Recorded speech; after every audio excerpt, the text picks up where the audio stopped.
আপনারা সবাই দেখবেন আমাদের প্রত্যেককে যারা যারা রোজাদার এবং যারা দরদার আছেন সবাই টেবিলকে সামনে করবেন, বিশেষ করে কেউ সামনে করবেন, শারীরিক বসেন, সবার আগে টেবিল করে দেন।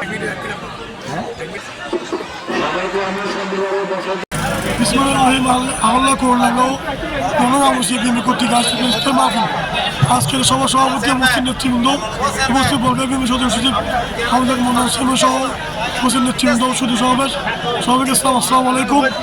আপনারা জানেন বিগত দিন আমরা অনেক সংগ্রাম আন্দোলনের মাধ্যমে খুনি হাসিনাকে পতনের পর সর্বপ্রথম প্রকাশ্য আমরা আজকে ইফতার করছি।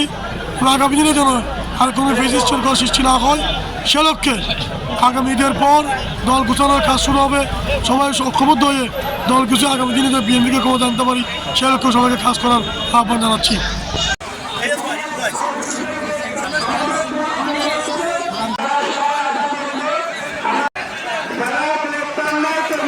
আমাদের সাথে আমি দ্রুতকে চালু করে নেওয়ার জন্য অনুরোধ করছি।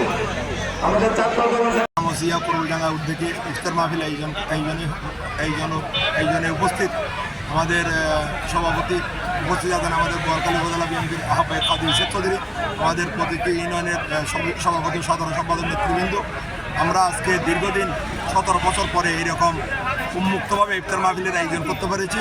আমরা যাতে মানুষকে বুঝাতে পারি আমাদের ইউনিয়ন পর্যায়ে প্রতিটি ওয়ার্ড পর্যায়ে যাতে সামনে নির্বাচন আমরা ঐক্যবদ্ধভাবে বাংলাদেশ জাতীয়তাবাদী দলকে নির্বাচনে ভোট দিয়ে যাতে নির্বাচনে জয়যুক্ত করতে পারি, এটাই আমরা যাতে আমাদের ইফতার মাহফিলের পক্ষে হইতে আমরা এইভাবে আয়োজন করতেছি।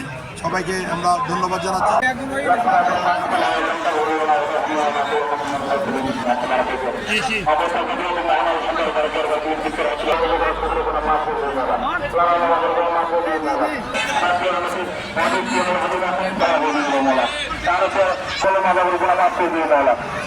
যারা নেতা কর্মী আমাদের সকল নেতা কর্মী যারা আমরা